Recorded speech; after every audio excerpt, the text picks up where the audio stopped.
just upon us. It is a joy to be back here. Mick Malloy, Sampang, Andy Marr. Got a huge show coming up. Francesca Kamani, Damien Oliver, Bruce McAvaney, Tony Santic, the who's who of the Melbourne Cup. Fantastic stuff. It's going to be a great night. It's going to be a great night. To celebrate a great carnival, I say the Spring Carnival is one of the world's great festivals. It's outdoors. It's so good-natured. The girls look amazing. Even the blokes make a bit of an effort. One time of the year we pop on a suit, which is... The one time of the year I've seen you in suits more often than once. Yeah, the Supreme Court appearences don't count, I'm afraid. This is what I call magistrates court chic. And there's a few magistrates at home who will recognise this tonight.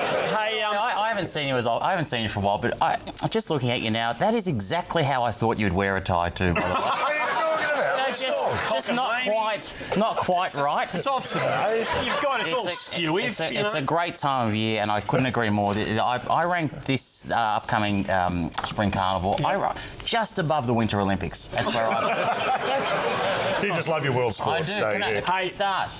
Before we get stuck into it, and there's a lot of stuff we need to get stuck into about the Spring Carnival, and kicks off on Saturday, culminates, the big one on Cup Day on Tuesday. But we do need to pause at the start and talk about the great day on Saturday. Cox Plate Day was absolutely fantastic. 4 in a row. The eyes of a nation turned to Moonee Valley last Saturday for the Cox Plate. 4 in a row, Mick. Could it be done? And we were all watching to see if he could do it one more time before retiring. Winks, of course, yep. No, Daryl Braithwaite. Could he sing horses? Could he do horses one more time? And did he nail it? He did disappoint. Have a listen.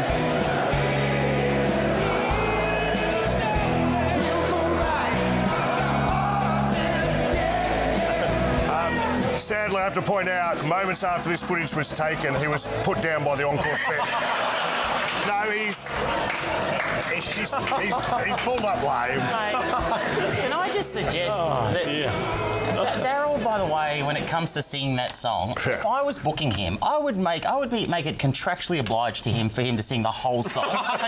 He hardly sings a word. Fair to say that when it comes to that song, I'm not sure he's got the trip in him, if you know what I mean. Hey, I like it. I don't think I can do racing jargon. I've seen him not sing that song 4 times in a row. She was you're a man, you've owned racehorses, you know what it's like. She was absolutely magnificent, Winks. I mean, to do this, never been done before, 4 in a row, it's electrifying. I think she's done, though. What do you mean? I don't think we'll see her back in action next year. Well, I had a look at her in the paddock this week, and it's fair to say she's enjoying herself.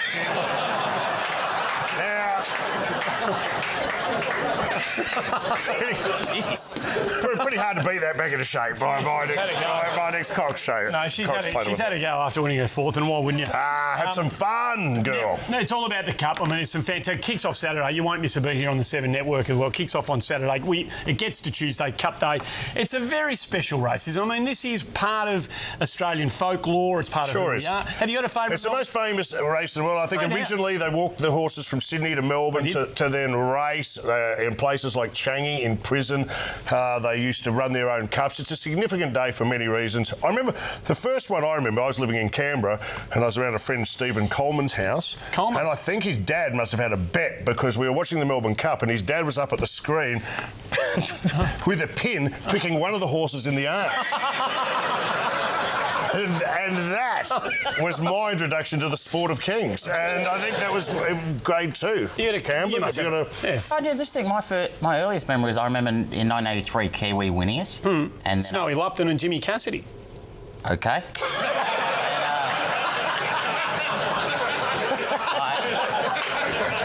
Like I said, I don't follow the horses. I don't know who came 2nd and 3rd, mate, all right? But if Jimmy Cassidy came 2nd, that's a hell of a run, right? And then I remember, in 2005, at the races, getting maced. So that wasn't a great day. I beg your pardon. So you got maced? Yeah, dude. That's unbelievable. What about you? My first ever bet was in the 1973 Melbourne Cup. Sorry, when you were your mum? Sorry, I've got to pick this up. When were you maced? Yeah, he said he was maced. You were capsicum sprayed? Yeah, well, that's my family for you, know what I mean? You know, I've been capsicum sprayed more than once. In fact, I've been capsicum sprayed so many times, I just pop some on before I go out. Save the cops the hassle, if you know what I mean. Hey, no, it does have a very special place in Australia. Do you know that the first ever recorded film taken in Australia was the 1896 Melbourne Cup? New Haven won the race. This is the first time film footage was ever shot and recorded. And there you are. Look, there you are in the top right-hand corner. I wore this suit on that particular day. That was very good. How'd you go that day? It was a good, back New Haven. That was good. It was a good day. But it's a very special part of Australian history. And who we are. It how sort of defines who we are to us. Say DNA. Say DNA. It's in our DNA. Thank you. It is. It's in our DNA. It is. And How so? Well, in 2011, I'd say it's a good example of how it is in our DNA. The racist stops the nation. There you go. I've said them. The Governor-General, Quentin Bryce, presented the cup. And I thought... I remember the speech. Yeah, it was a magnificent speech that perfectly captured the rich history of our country and defined what it means to be Australian. We gather again, those of us who've made it, at this great office picnic and fashion catwalk of the nation, in a state built on fossicking for gold, in a nation built on 50 lashes for impertinence, expatriation for poaching, 100 acres for good behaviour, in a society shaped by bushrangers on horseback, cattle drovers writing poetry by campfire light, and men playing two-up illegally on the eve of battle. We are lucky to be the lucky country on a great day of affirmation and celebration like this. That got me tingling. Dunedin won the race. And now, considering the speech we just heard from the Governor-General, I could not think of a more perfect owner to have won the race that day. I am honoured to present the 2011 Melbourne Cup to the owner of Dunedin, Sheikh Fahd Al Thani.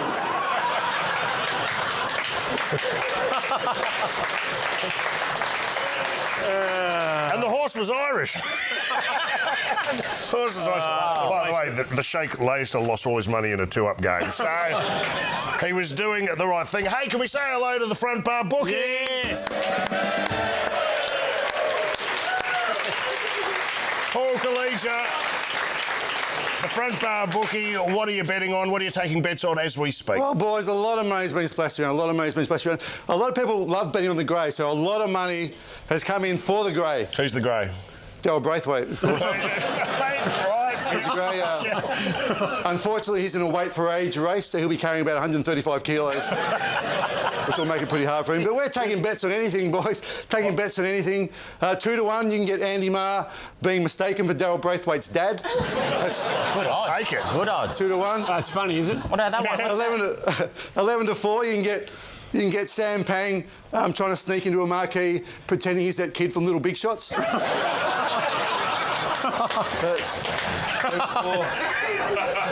This is turning into a bit of a roast over here. 5-1 that Mick will walk home crying, carrying his shoes.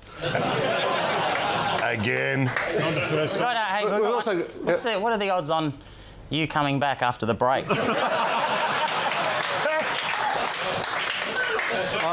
I refuse to take any bets on that. Where's your bookie bag? Where's your bookie bag? You got a I bookie? should have one somewhere, Mick, but it'll turn up, I'm sure. Do you know when bookies have had a good day at the races? You see them out at nightclubs dancing around their bookie bag. What's going on? What else you got? Give us one more. Give us one more. One more. We've got 10-1. 10-1 on David Warner storming out of the course after being sledged about his tie not matching his pocket hanky. So...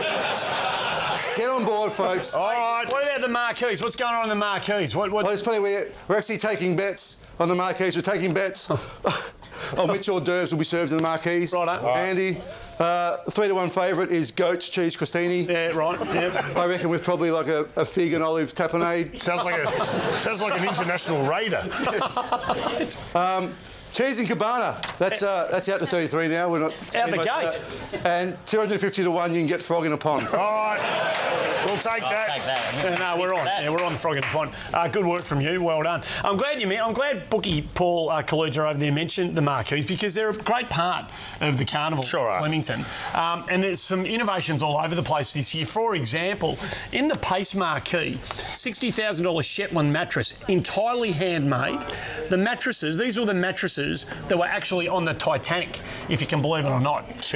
And what about these? What's that? 55,000. This is fair income. I'm making this up, 55,000 black ants were crushed to cover 1,200 cream lamingtons. So that's a black ant lamington. That's in the Lexus marquee. Yeah. Right, and that's made by Ben Shuri, who's supposed to be our best chef. Yeah. Well, I could make those. You put out a picnic blanket and you leave it for 10 minutes. Hello, where's my Michelin hat? Get with the plan.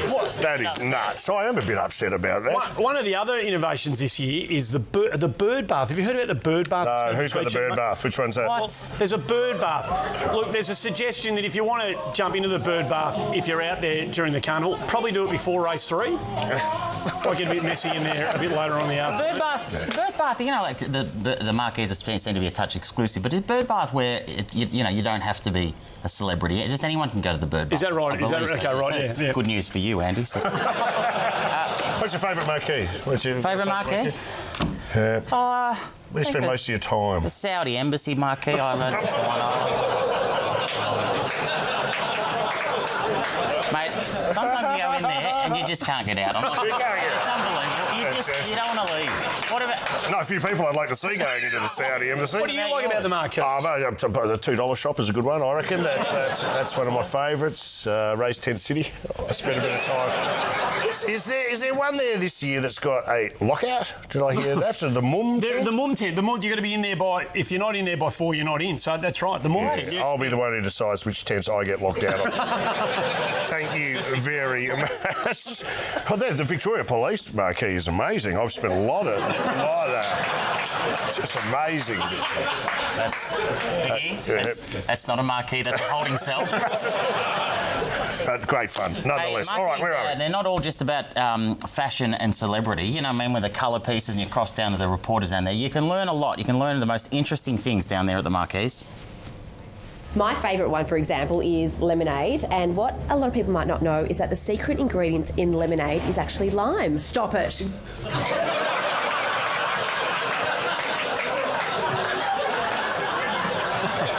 Wow.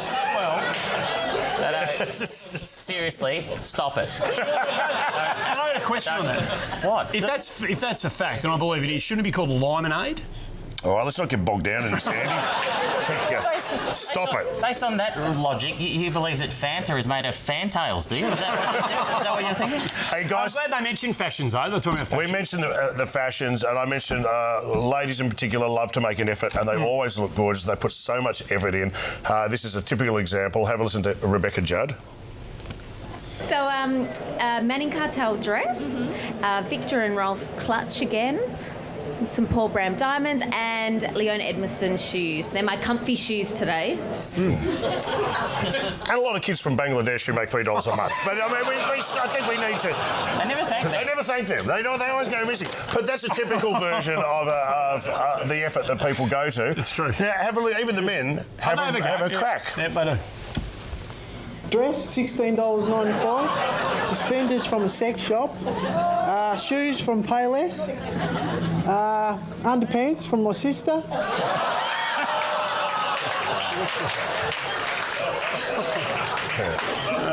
After race 5, even that guy's a chance. Let me tell you. So this year I'm told that pastels and neutral colours are the go, just in case you're getting your kit together. And great news for the blokes. I think this is sort of broke with tradition last year. Well, they had to change the rules. They did. They had to change the rules. What is no it? socks, so you're allowed to get in again without any socks on if you're a fella. Been doing it for years. No socks, no jocks. It's great fun. It's big toe. It really is. Hey, can I tell you, while we're talking fashions, there's one a great moment from the world of racing by Channel 7's own Sandy Roberts when he's interviewing Miss Australia about fashion. And you probably know the bit we're about to play, but I'm very sorry, Sandy. We couldn't let the opportunity pass without revisiting this moment.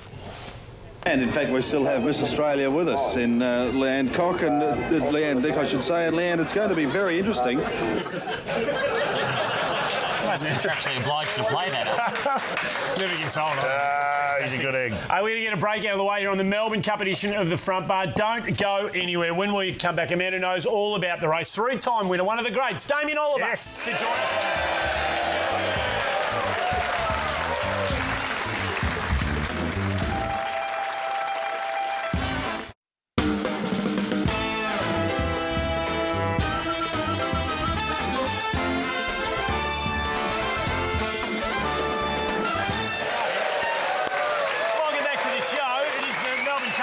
the front bar. Fantastic place, the Osmond. And maybe a little bit, Sam, it's a great place, and maybe a little lead for race 3 on Derby Day, the toppy Osmond Bulls going around. So if you're looking for a little omen off the back of this show, all right. maybe I've just noticed, look, we've redone the set. We've got some racing pictures up. Well done, somebody. Well done. There's some roses. Look, we've got some roses down the front. No, clearly someone swung by the cemetery on the way to the show tonight. We've really made an effort. They've just laid them there for our show.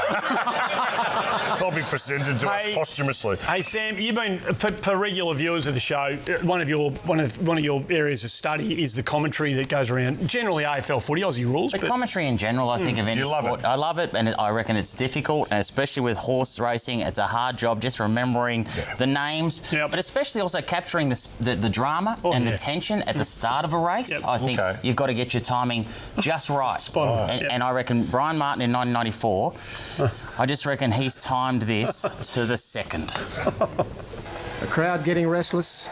They want action. They're about to get it. Just about set to go in the Melbourne Cup. Stand by for a start. The line is good. Stand by.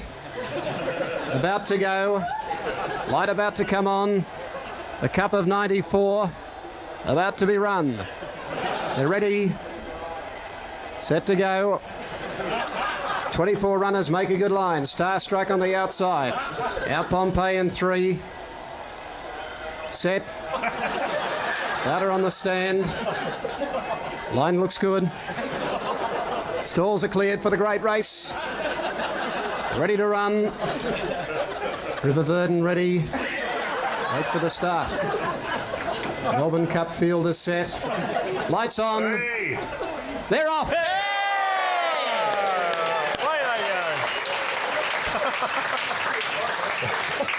It's really riding that hard. Wow, I'm exhausted. That setup went longer than the race. And you would have had no problem filling in the spaces, I would have thought. Hey, I like callers, by the way. I like callers who give a little bit of themselves, a little bit of a personal touch, a little insight. They share, Mickey. And Terry McAuliffe was calling a horse called First Kiss. And you tell me if he gave away a little bit too much. First Kiss in front, First Kiss from battling away Starflight with Chalmers, but First Kiss, do you remember yours? Mine was Sarah Kettridge.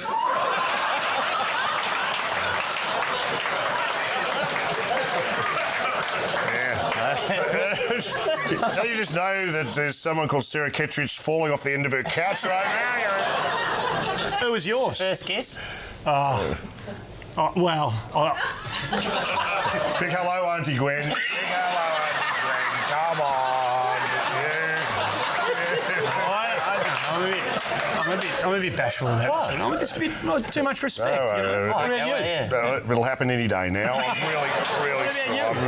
I'm saying. No, you're first. Oh, you are. It's a bit awkward. It is a bit awkward. Hey, is it time for... It is. It's time for one of our... What was yours? What's a bit awkward? Mine was Sarah Kettridge as well. So. Overlap there. This is not reflecting well on Sarah Kettridge. All right. Well, maybe it is. What are we doing? Time for one of our favourite segments on the show. It's called Fresh from the Archives. All right. Okay, do you mind? I love from the archives, and we love going for rummage through the archives, and we're talking about a caller called Jim Jakes. And when you're a caller, what's your one and only weapon? Your voice. Your voice. Well said. All right. Would you like to... You don't win anything. All right. But it's your voice, and if anything happens to your voice, it's very hard to do your job. Cool. And watch the way Jim Jakes soldiers on when his voice abandons him pretty much at the beginning of the call. Heading towards the 600, second quarter, 32-1, 65 for the half. Now he goes full steam ahead. We're one step closer, and he goes forward 3 wide quickly. Going with the Lalaya Rose on the inside. Copper Eiffel can't go with them. Then in turn behind those between runners will be Onatijan. On the inside, Linville Dadian at the tail in the field. We're looking about 5 or 6 metres to Boobarowie Boy. I think we're going here. In front, leading the way. It's Lalaya Rose. Leads by 2 metres in second placing. No, I don't think I'll get through this. Hello, Yatesy, where are you? We need you, mate. In front of Leia Rose, down the outside. Trying hard was one step closer. But Leia Rose wins. Second placing, we own a Teach, and I think, or on the inside, Cop and Eiffel. What a great effort.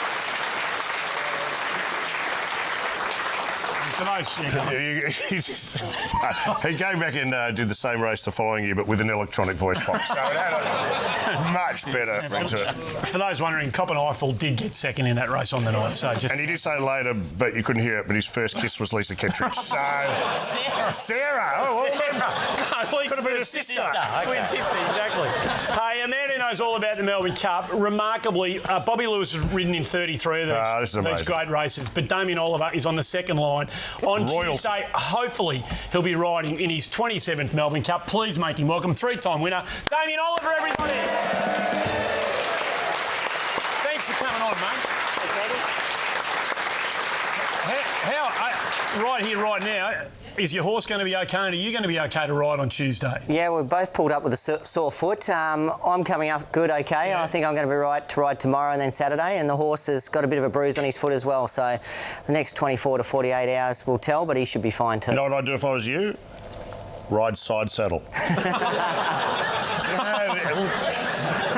He'll give you the mental upper hand. Might throw the others off a little bit too. 27 times. Does it make you feel old knowing that you're going to be going around for the 27th time in this race? Yeah, it does a little bit. I think a lot of the jockeys in the room I've probably ridden in more than they are old. So yeah, but it's good experience. The more experience you have obviously in that race, the more comfortable you feel. What's it mean, that race? What does it mean to jockeys? You've won it 3 times. Yeah, it's pretty special. I mean, like, you know, first you want to achieve to ride in it, and then once you ride in it, your next goal is to win in it. So for me, from a young age, I was so excited to have my first ride in it, even though I fell off in my first one. Look at that young man. Yeah, a bit more hair back then, but that was 95, and it does change your life, you know. I mean, you automatically become recognised as a Melbourne Cup winning jockey, and it opens so many doors for you. Of course, you're part of Gaze first with your middle with Fiorente, and then this is the one that's captured the imagination and emotions and spirit of so many people here and over in Ireland. Of course, Media Puzzle in 2002. Just a remarkable day, Damien. There's been a movie made about it. We'll have a chat about that later. But how did you were flying over to Perth the next day to go to your brother's funeral. How did you get yourself mentally ready to ride in that race that day? Yeah, it was pretty difficult. Obviously, dealing with you know, my brother's horrific accident. I think it was on the Monday before the about a week before the Cup, and then flying over to Perth and spending the week with him, and then obviously him not making it, and then faced with the decision, you know, with a lot of good rides, Melbourne Cup week, Derby Day, Cup Day, whether I should ride, and I wrestled with the decision and spoke at length with my mother, and felt that, you know, it was through my brother who I followed into the racing industry and, you know, always looked up to, and, you know, through him I got some great opportunities, and we felt that if I was up to riding in that Cup, that if I didn't ride it, he would have been saying to me, "You bloody idiot, what are you doing?" So I had no idea that it would make this sort of the emotion and the hysteria that it did, or even become a movie. But I was so glad I was able to do it, and it was a great memory for him to be able to do it and attribute it to him. And it's part of history now. It's part of the rich history of the Melbourne Cup. Obviously, you're great riding in the big ones, but I need to say this: you'll never ride one of my horses again. Do you remember? It was at Bendigo, 2004. It was a Saturday. You were riding Dr. Trouble, which me and the connections had given you specific riding instructions. Yes. They said, whatever you do, don't lead. After the jump, we're 10 lengths out in front. You slaughtered the horse that day. Actually, Mick, I do remember that day. You do? I rode that horse, and it made a funny noise that day. What was that? E-or, E-or.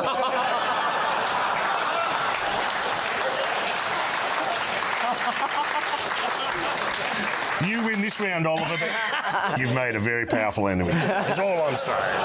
We want to clearly focus on the great deeds, but there must be moments when you've ridden one back that hasn't necessarily satisfied punters. I imagine you get pretty close to them after a race. Oh, you get a bit of feedback, do you? Yeah, plenty of feedback, especially Melbourne Cup week, and you've got to come down the roses there, and the longer the day goes on, and the more of these they tend to have, the louder they get, and the more advice you tend to get as well. Hey, can you hear it all? Is it clear? You hear a lot of it, you do, Even they ever acknowledge that you sometimes don't ride it exactly the way you should have, make mistakes? Oh, of course. Yeah. You're one of the few, then, I would say. Because one of my favourite parts, Damien, is after a race, especially with the Channel 7 coverage. They catch up with the jockeys, and it's fair to say there's a general theme of, it's never really their fault. I had his measure by a long way before we straightened up, but when I asked her to extend, she really felt the ground. I think the horse is going to be better next year. He certainly gets a trip, just probably a little bit outclassed at this stage. She raced well throughout. She just lacked to have a turn of foot in the way that the race was ran today, and she stayed on quite good. It was very admirable the way that she raced today. Yeah, so many different reasons, according to the jockeys, as to why the horse didn't win the race. Although my favourite ever, though, is Corey Brown's answer as to why his horse didn't win. Corey Brown shootout? Doesn't stay.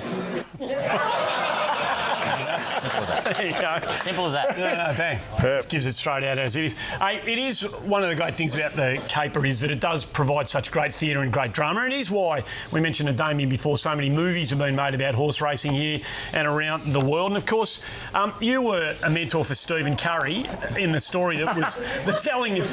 Now, what's his You're laughing at his riding ability there, eh? How true to form was it? Did you find that a realistic understanding of how it happened? Yeah, there was a bit of poetic licence there, Mick, but, I had a bit to do with the script of the movie, and I actually helped out with the writing scenes as a technical advisor behind the scenes with it as well. It was great to see how a movie was made. Unfortunately, the movie didn't go quite as well we would have liked, but it was a big honour to have a movie made about a part of your life. It sure was. Well, Mick is going to be part. He's going to be part of a really important and hopefully very famous horse racing movie, which we'll be seeing sometime next year. It's called Rides Like a Girl. It's a Michelle Payne story about the win. Yeah, exactly right. Historical moment, right? I'm in the film. I'm in it. I put on 20 pounds for the role. They didn't ask me to. I just did it. And when we were filming out at Caulfield one day, I was supposed to do a nude scene, but we cancelled it because all the horses were getting a bit embarrassed about it. You know what I mean? It was just tough. It was just tough. Is that it? I just want to say, we mentioned the Cup and Damien. I'm just curious, Steve Curry ended up playing you, and I've got a reason as to, I'm thinking why you may not have got to play yourself, or they didn't ask you to play yourself in this. This is you playing a Top Gun a little bit for some reason. I think it was a promotional shoot or something like that, Damien. Do you remember that? Yeah, I do actually. Yeah, I think they were flying us over Flemington and taking a photo with Flemington in the background. Yeah. But that's which is fine with the sound down. But the once they went to you to actually do some lines, for instance, say from Top Gun. Yeah, I'm not sure you nailed it, mate. Okay. I feel the need for speed. So my question is this: why is Tom Cruise Chinese in that? You got to get a breakout. I think you'd be too tall for Tom Cruise. Can you stick around? Yeah, sure, mate. Good on you, mate. You stand on both feet. Damien Oliver, ladies and When we gentlemen. come back on the other side of this Melbourne Cup edition of the Front Bar, a man who loves this time of year unlike any other, Bruce McAvaney. What a sense.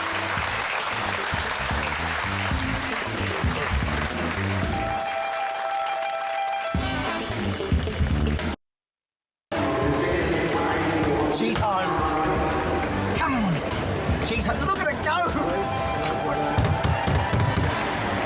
Have a look at this. It's the best thing you've ever seen. That is the best thing I've ever seen.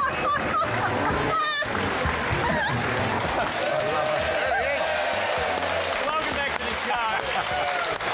That is the vision of a man who loves this caper, unlike many in Australia. He was watching Winx on her way to a fourth Cox Plate. Of course, that was in the preparation, the lead-up, of course, to Saturday. It is the one and only Bruce McAvaney. Come on. Hello, Sam. Bruce. Great to have you on the show. You love it. You love this, don't you? Yeah, I do. Love it. I am a bit embarrassed about that, but I love Winx and I love horse racing. So This is your.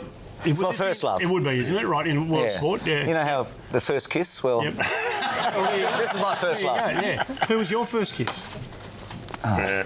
All right. It's after dark, Bruce, now, isn't it? You don't answer that question, Bruce. How good was Saturday? I mean, just the way she put them on. I've never been to a race meeting and enjoyed it so much, to be honest. I mean, the build-up's been amazing. Yeah, absolutely. It's been a long build-up.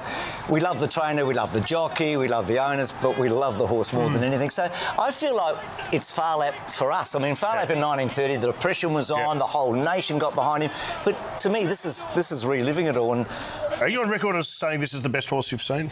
She is, yeah. I think if you wrote down everything she's done, she's the greatest horse in Australian racing, including Phar Lap, because that's me anyway.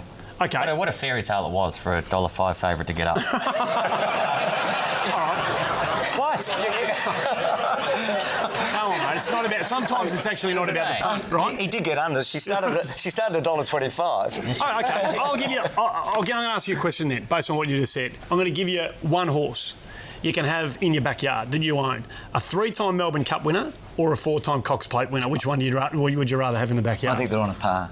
I think to win 3 Melbourne Cups is the equal of winning 4 Cox Plates, but I know Tony's out the back, but the Diva didn't win 29 in a row and she didn't win 22. She won the Cox Plate year in her final. That's right. I love the Diva. I love the Diva. But you've got to choose. Winks is number 1. All right, Winks it is.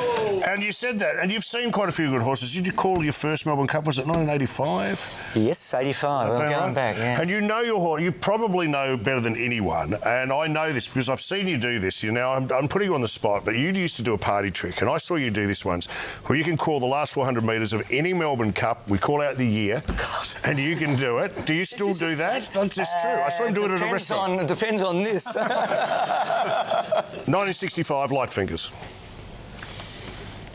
The last 300, you can just do. What do you want me to call it? Yeah, what did you call it? In front of these people? Yes. Don't worry, there's no pictures. There's no way we can verify it.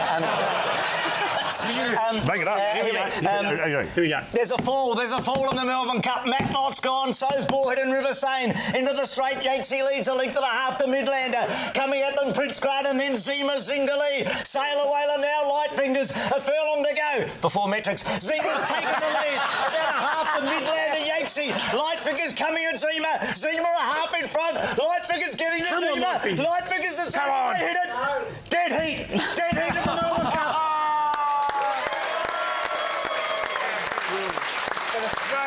That's exceptional. Now,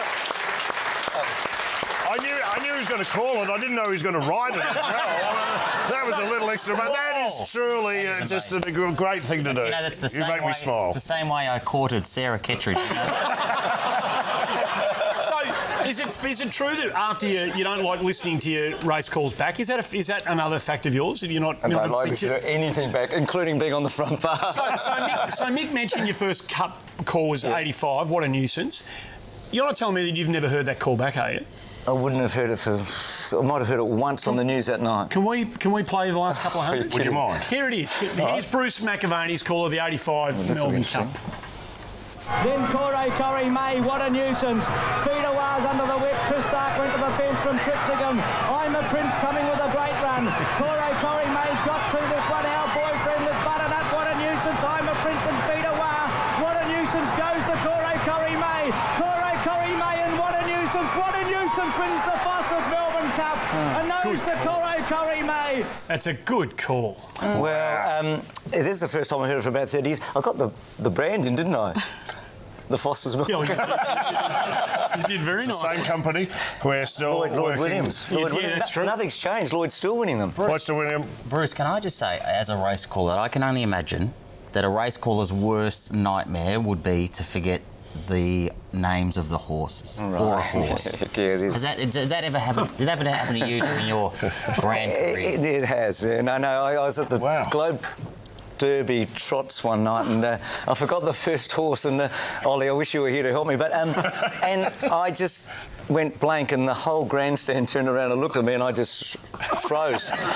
So you heard Jimmy Jakes a moment ago, you couldn't hear me. I said nothing for half a lap. Well, that's why you were known as the inaccurate one. But, no, the thing is, when you've described that, right, but I can only imagine, did it look or sound anything like this, Bruce? and this one had dashed clear, nicely clear, and it's not H10 less. I'll pick it up in the moment. I can tell you now that it's I'm not sure. Sorry. That was a lot better than what I did. Hey, just quickly, Barney, you were having a chat to Damien in the break, and you were talking about whether there will be another Australian or local horse that can win the Melbourne Cup. You say yes. You say no, Damien. I think it's hard. I mean, like, we breed for speed here so much, and 2-year-olds, and they're all the successful sires, and Europe's the opposite. They breed for the stamina and the stayers, and everyone, all the Australian owners are now going and buying those horses to bring out, try and win our Melbourne Cup. Am I allowed to disagree with Ollie? You can please disagree. I reckon it'll take 10 years, but I think sires like Fiorente, American, we've got Shocking out there, reliable men. I reckon there's going to be a slow turn, Ollie. I hope you're right, Bruce. Yeah.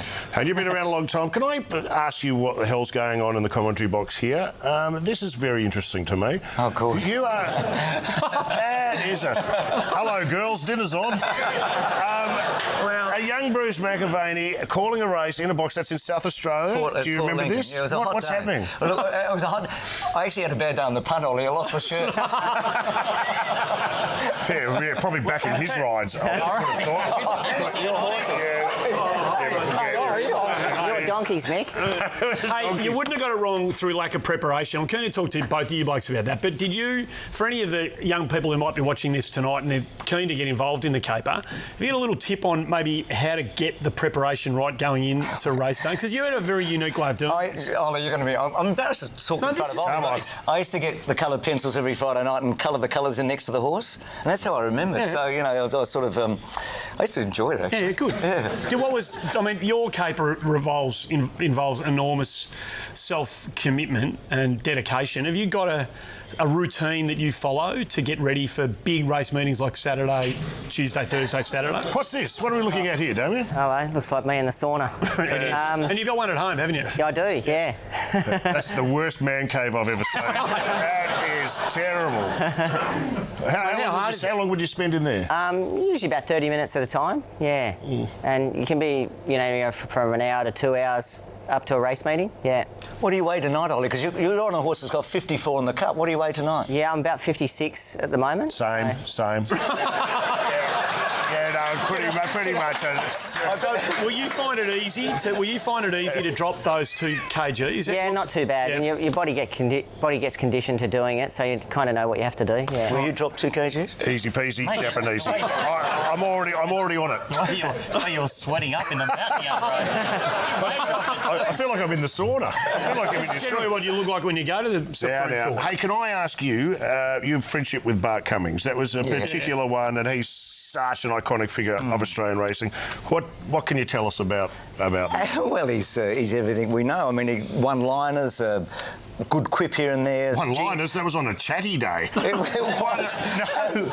Good fun. No, Bart, we're both South Australian, so we sort of stuck together. But no, I was lucky enough to travel around the world with Bart and promote the Melbourne Cup. And Ollie, he loved going to England and telling them they were 200 years behind us in racing. He stuck it up the palms. He does indeed. There's an interview I'll show you. This is how little he has to say a lot of the time. And most of the men who have the most to say do say the least. And here is an interview with Peter Donegan. Have a listen. You turn up on Melbourne Cup Day. You've done it so many times over the years. What about in 2010? 60 years after Comic Court. Can you believe that? It's a fact, actually. Yeah.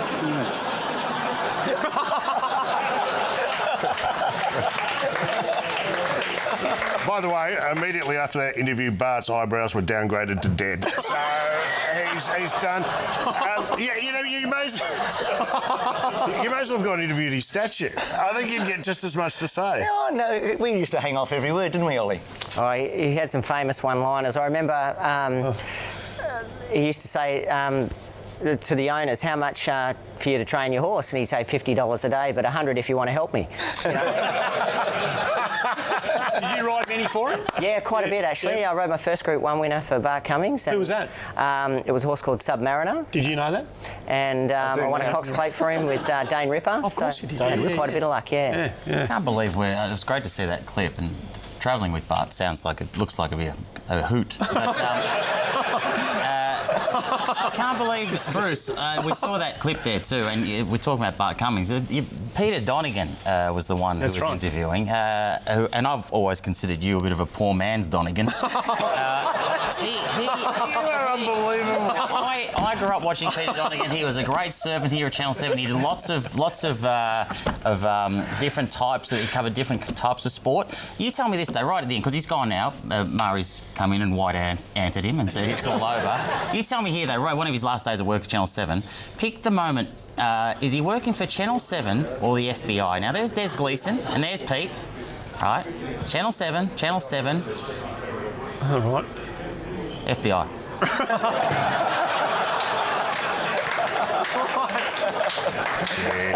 He's working too hard. He needs a lie down. What's he doing? Anyway, I miss him. That's all I'm saying. Hey, do you Thank like you for one? coming Do you in. like one? Just quickly before we let you go. Have you settled on one for Tuesday? It's ridiculous, Ollie, but I think the favourite will win. Yucatan. It's a good horse. Yeah. All right. Bruce, Thank you for coming in. You're a superstar. You're a great man. You want Mr. Beatty on at 7 and he'll be the one leading up the team as you always do. You stay around. Damien Oliver's going to stick around. Don't go anywhere. 20 more to come on the Melbourne Cup edition of the front. Thank you, Bruce. Right. People will love that. People will love that.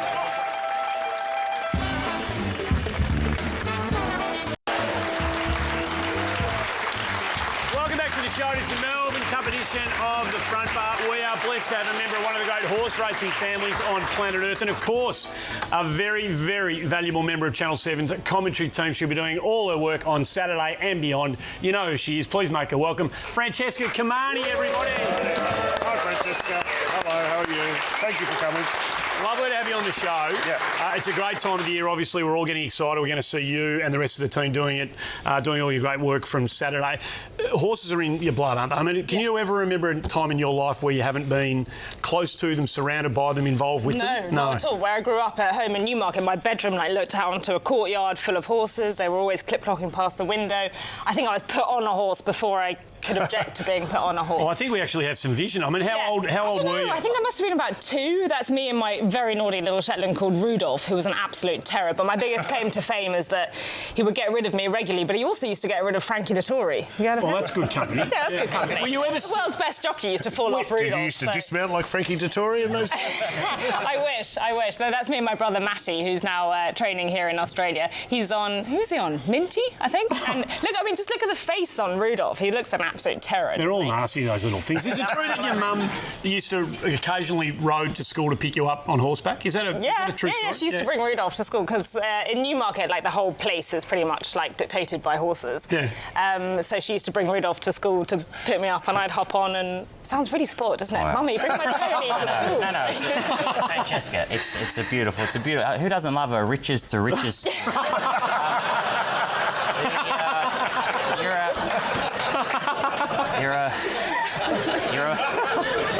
You're a modern-day Cinderella. So you grew up with horses, and obviously. Don't worry, I spent my fair share of time kind of mucking them out and handling all sorts of like. You know. I don't know what that means, but that's fine. Picking up poo. Taking care of business. Picking up poo. Doing the lot. Yeah. What? Picking up poo. Why'd you do that? Temperatures, putting thermometers up their bums. You know, it's all the glamorous side of things. Wow. Yeah. It's like Andy's medical before the show.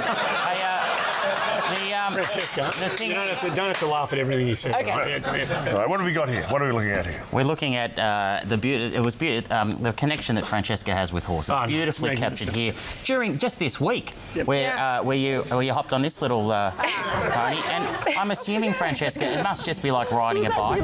Yeah, you never forget, really. You never forget? This is George. George. We really bonded, George and I, and that's my brother.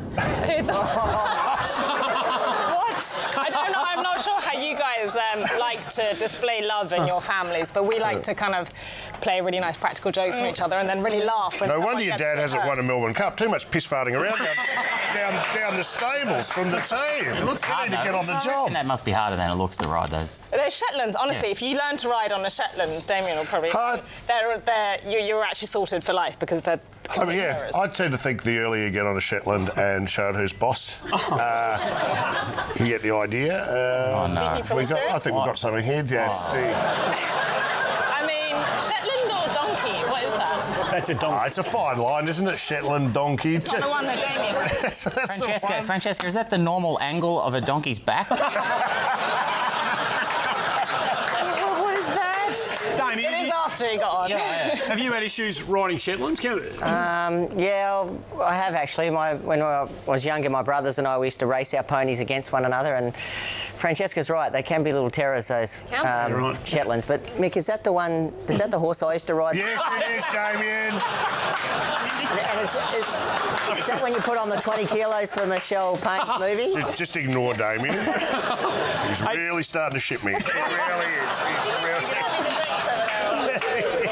Francesca, you've been 2 years in a row, 2007, 2008, the family, your dad and all involved went so close to winning it. Do you feel blessed? This is 2008 with Bow, watching the final moments. Do you feel blessed to have got so close, cherish those moments, or do you feel cursed that you didn't go over the line? Here you are the last couple of hundred metres watching. Even my dad was getting excited, wasn't he? Actually, that year we had 2 horses in the race, and Bauer was our second chance, actually. So when we saw him streaking down the outside, we thought, oh my God. And then that was literally the moment they crossed the line, and we had no idea. And actually, when you're in racing quite a lot, you don't like to celebrate because, you know, often these things go against you. Yeah, of course. I had quite good hair in those days, didn't I? So what's it like to be in this moment? Can you remember that moment clearly, waiting for the photo? Well, yeah, because you're there literally waiting. I mean, I think it was a conspiracy. I think they moved the line just so that we didn't win. Because, you know what, they had these tracker devices in the saddlecloths there that time the time it's taken each horse to go around the track. And our time was actually faster. Can you believe that? But he was a tiny little horse with a little grey nose, and viewed was this great big Australian monster. Weird. You also got a second with Purple Moon. Yeah. Is that right? Who rode that? You slaughtered it, didn't you? You slaughtered it, Oliver. Now you know how I feel. I gave him his instructions. I said, do not go too early. There it is. Thank you. What about it? He's got nothing. You've been there. I love watching you in the mounting yard, and you seem to know how important are instructions from the trainer to the jockey? Do they listen? How important part of the process is it? It's a really important part of the process. When I rode in my first race as an amateur jockey, my dad basically said, OK, you don't really know the tempo of the race, so if you've jumped out and if you find yourself in front, you've gone too fast. And this is what happened. I found myself in front on this useless horse, and so I went, oh God, I got too fast. So I slowed right up.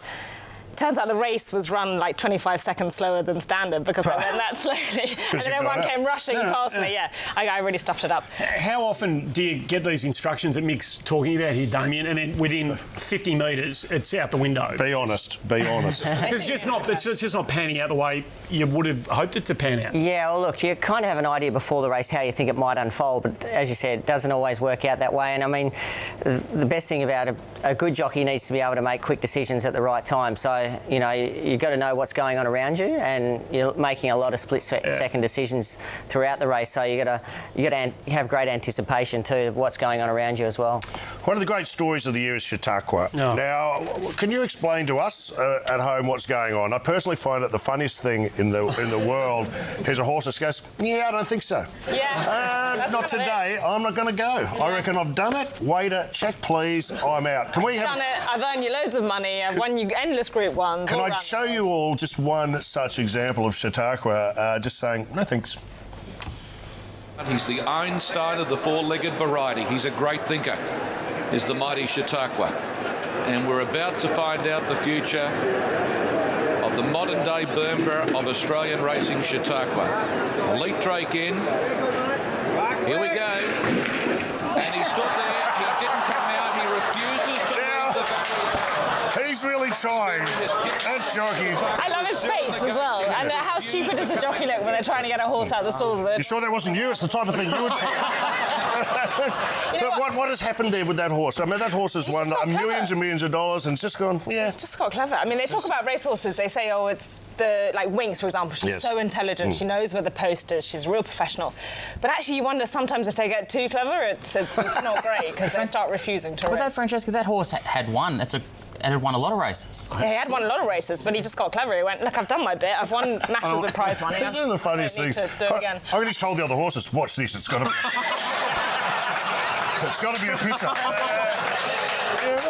I actually used to ride a horse called Sarin, funnily enough, which I don't know if you know, but it's actually the name of a deadly nerve gas. So sure. He was charming, Sarin, and he hated me riding him so much. He used to try and get under the front of the barriers. He was that eager to get on with the races and hopefully get rid of me in the process. But that wasn't so much fun. It's very complex. It is wonderful hearing your insights, and what an addition to the Channel 7 commentary team you've been. How long have you been doing it now? This is my 10th year of doing the TV. Really? Would you believe it? 7 was, because you do this all around the world now, but 7 here in Melbourne, I think, was your first gig, wasn't it? Yeah, it was. I literally was plucked out of kind of mucking out stables and put on TV, and I had no idea what I was doing, but I kind of learnt along the way. 10 years. It seems longer. Just ignore him. You've been watching a lot. I have. I love it. I love him. But your wonderful insights into racing, whether it be at the track or down in the mountain yard. Oh yeah, absolutely. There was an incident recently, not an incident, but just they crossed down you in the mountain yard here, and I just wanted to pay tribute to your wonderful insights and also your professionalism in, I would argue, Francesca, the most amazing of circumstances. Just to emphasise, these horses have never been to a race course before on race day. Let's have a look at a few of them. Here is number 13. This is Monoxide. He's doing probably what you don't want to see horses doing on their first start of the races. And there's only one filly in the field, but he is a little bit excited. Essentially, his job's not purely on the job. I know. Hey, there's nothing wrong with it. All I'll say is I'm glad Sandy Roberts wasn't commentating. That's all I'll say. Does that happen often? Well, I mean, to me, yeah.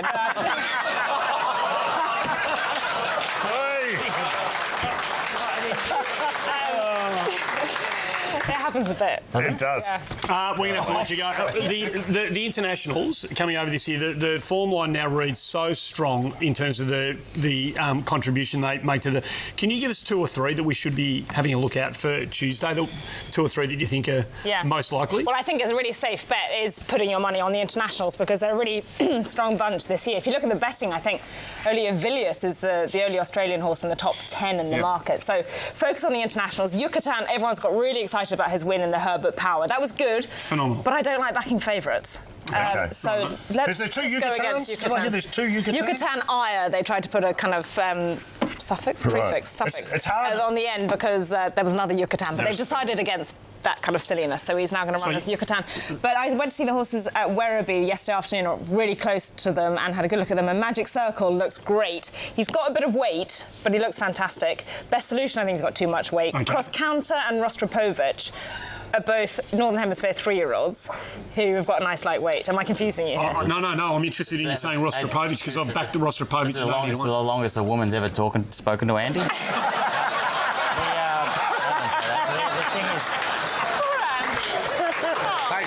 This is the greatest moment. Actually, that was the greatest 8 seconds of my life. What about Ginger Nuts? Can Ginger Nuts win? Ginger Nuts is in the... Ginger Nuts isn't in it, but I love that name of a horse. And I'll tell you why. And I want you to have a look. Naming horses is so much fun, but these guys, the syndicate have named a horse called Ginger Nuts. And watch one of the connections try and explain to a young boy who asks him why they named the horse Ginger Nuts. Have a look at this. It's awkward. Ginger Nuts. So who named him and how did they name him? No, well, he was named by most of the owners. They all put their ideas through, but I think they all agreed it was Ginger Nuts because he is just one bright chestnut horse.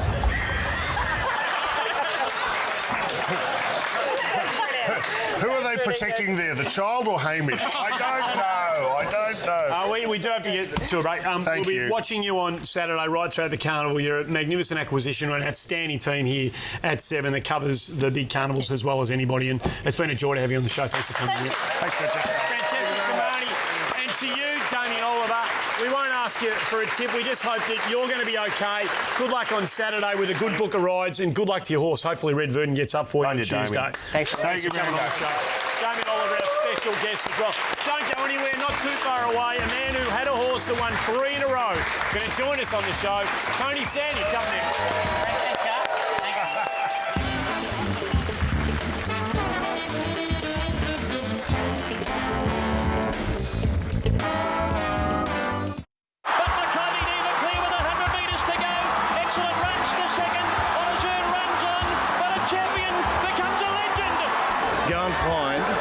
smallest child on this course, because they will be an example of the only person here that will live long enough to see something like that again.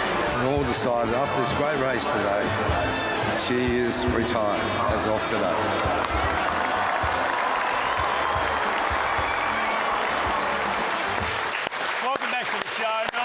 Of the front bar. Before there was Wings and before there was Black Caviar, there was that horse there, Maccabi Diva. 3 times in a row she won the Melbourne Cup, and this is the bloke that made it all happen, the owner of Maccabi Diva. Please make him welcome Mr. Tony Santich. Hey, Tony.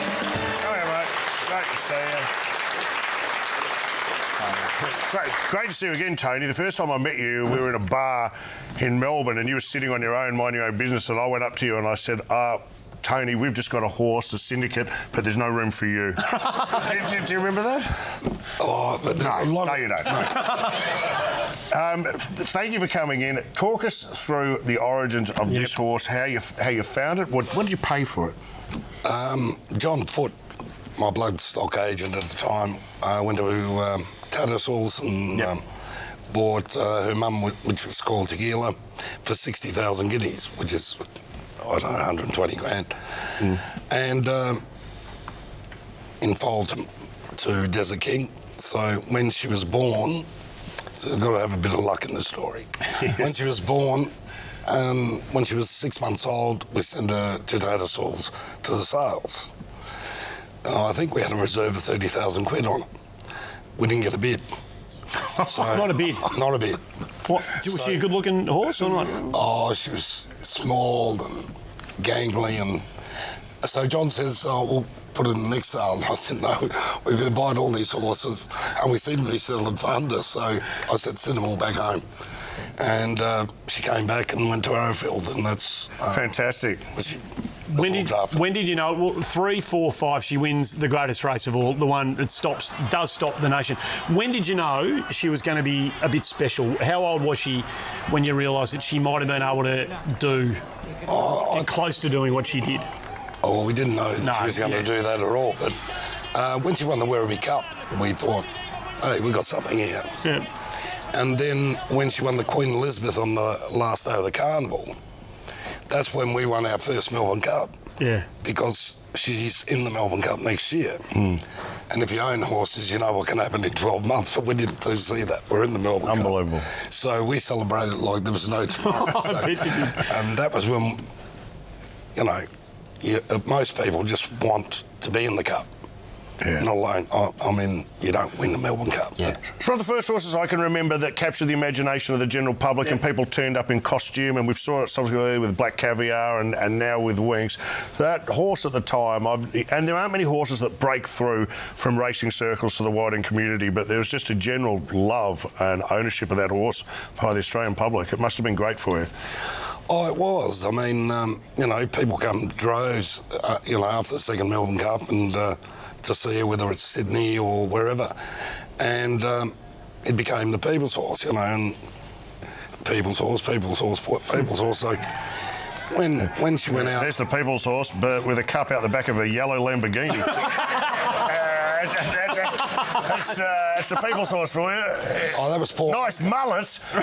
Check that out. There's this Port Lincoln. And there it is. Yeah, Port Lincoln, and lovely people there. And that's your hometown, of course, where you made your name and your fortune, and it must have been a great fillip for the entire town.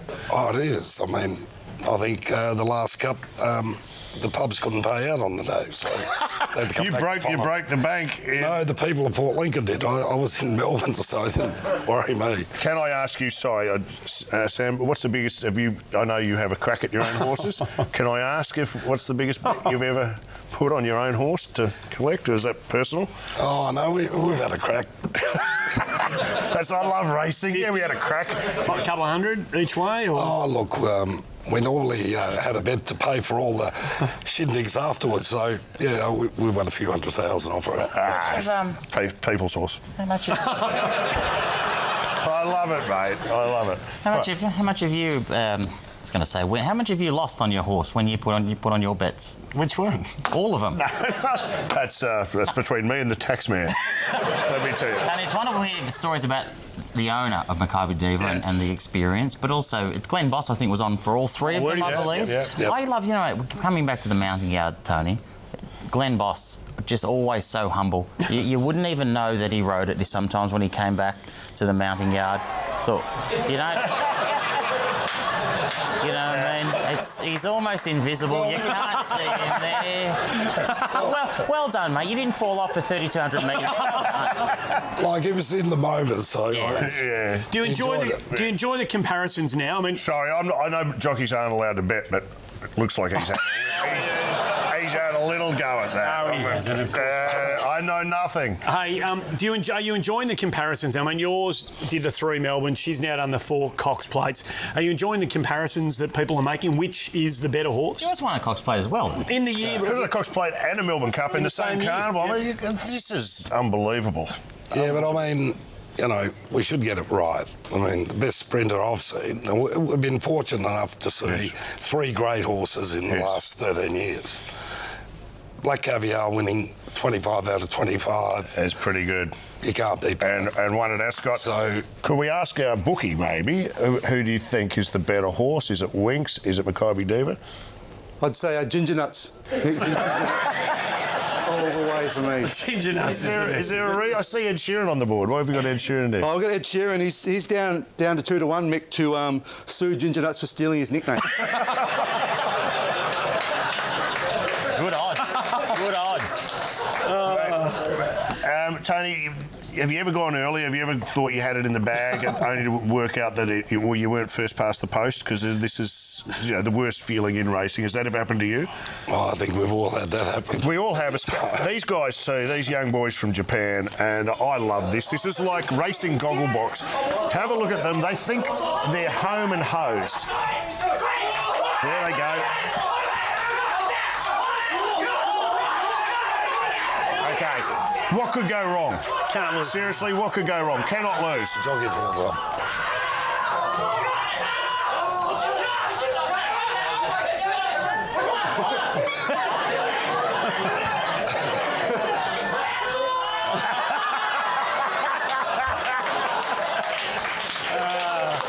Great stuff. The glory of the fun. Hey, Tony, before we let you go, is the dream there to try and find one that's going to be half as good as Maccabi Diva? Is it still burning inside you? Of course it is. You're always trying to find them. You're not going to find another Maccabi Diva, but we always look to find a Group 1 winner. Well, give me a call. Let's get our syndicate back up and running. Oh, you'd be going worse than I am if I give you a call. Mate, the industry survives, lives and falls off the back of people like you who invest as heavily as you're doing it. You help keep so many people in work, and you create the glory that we see on days like Tuesday next week. Congratulations on your part in the Maccabi Diva story, and thanks for coming on the show to have a chat. Tony. Cheers, mate. Tony Sandick, our very special guest, the owner of 3-time in a row Melbourne Cup winning Maccabi Diva. Don't go anywhere. Mixed Multi in the show. Up next. Thanks, Tony.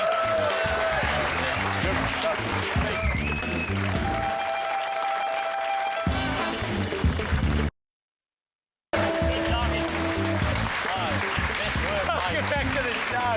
It is the Melbourne Cup edition of the Front Bar, and it is a joy to be here. One of the regular staples of the show, in case you're not a regular viewer, is Mixed Multi.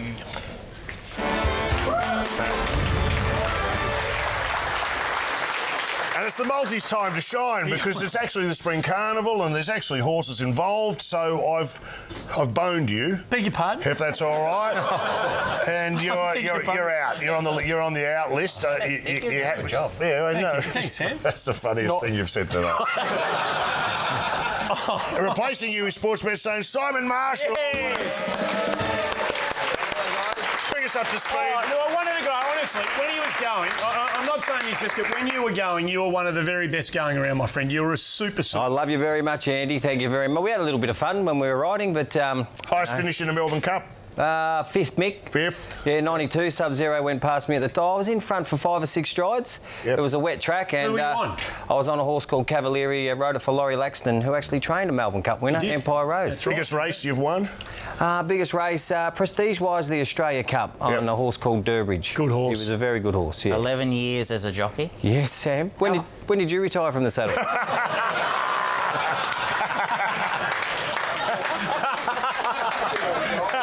funniest you joke like that ever. one, Well didn't done, Simon. Mate, I was going to ask a serious question. For those 11 years, mate, how hungry are you? I was introduced to a naturopath and a dietitian when I was 15 and 6 months.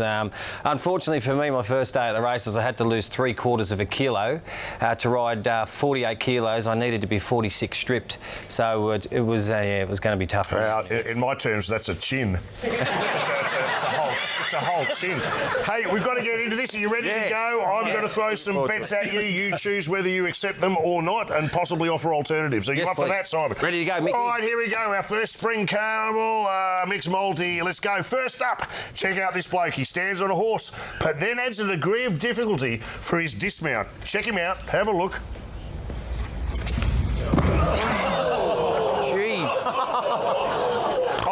I would like to wager that Sandy Roberts thinks that the guy is both a dick and a cock. Hey, Mickey, no, we can't let you have that, Mickey. He didn't stick the landing, mate. So what we're going to do for you, race 1 at Flemington on the weekend. He's a good horse, Adana. He's a good price too. $8.50 for you from the Chris Wallace stable. We'll take that. Anything from the Wallace stable is good by my book. Second leg. All right, Simon, here we go. As the horses cross the line, keep an eye on the track side closest to the crowd. Have a look at this.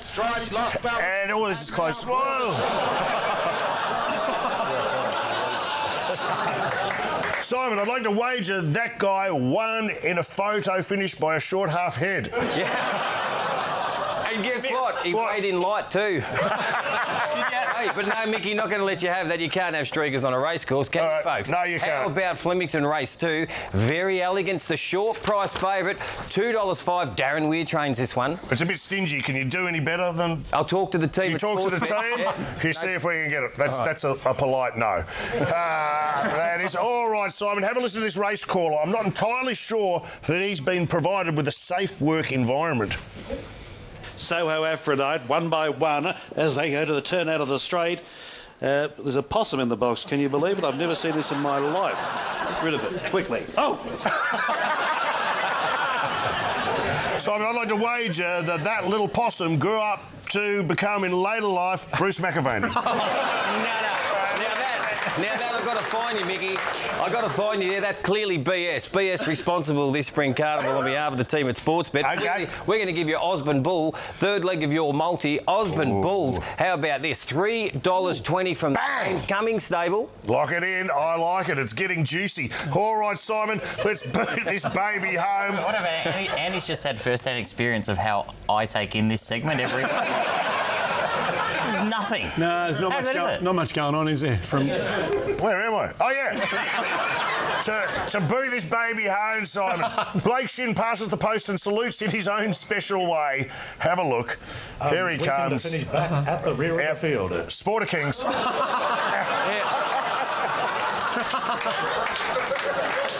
Simon, I'd like to wager that everyone on course that day, not just the horses, were wishing they were wearing blinkers. Well, Mickey, as you know, a couple of punters had a crack at him going out in the track, and he said, I bet you can't run a place. Well, there you go, Blakey Shin. But no, we can't have that. That's not on. No. What we're going to do is give you Zeus Sane. He's a very good horse, Zeus Sane. Also from the Chris Wallace stable, $4.20, and that's in the Coolmore Stud Stakes. Just follow Mickey. Wallace. All right, bag it up and call it ice cream. What do we got? Let's bag it up, Mickey, and you could have $235. Whoa! Righto. Simon, fair to say, on behalf of Sportbet, that cannot lose. It can lose. That is an absolute, as sure a thing as you'll see on this planet. It can lose. No, it can't. To get on mixed multi, Go mad. Go mad. Don't go mad. To get on mixed multi, jump onto the Sportsbet app. Look for mixed multi in the Megabets section of the app. Do it responsibly. Thank you, Simon. You're a superstar. Thanks for coming on. Please gamble responsibly. Bye-bye.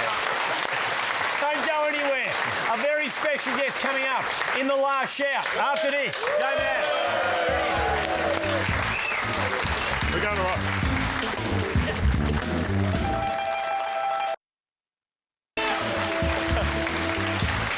Welcome back to the show. It is the Melbourne Cup edition of the Front Bar. Don't miss a beat here on 7. It starts on Saturday. Of course, the carnival is in its absolute pomp and ceremony. Every minute, every piece of the action you'll see here on 7 and 7+. Check your local guides. It wouldn't be the Front Bar without the last shout. And it's a special one tonight because it involves one of our own. Everyone's, I think, harbours some dream to be an owner or own a horse like Tony Santic that can go on to win a Melbourne Cup. And we know someone very close to this show. It's our producer, in fact, who's won one of these things. It's Adi Brown. Cheers, cheers. Good help. So you are our boss. Let's set up your bona fides. You're actually the bloke who normally tells us to... I am, which actually... Due to that, we're 5 minutes behind. Shallow Hell should have started 5 minutes ago. So get a remake this quick. So get a wriggle on. All right.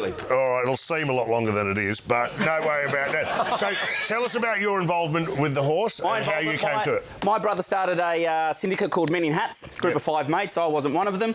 There was one spot left and he asked me and my father to go in. Yes.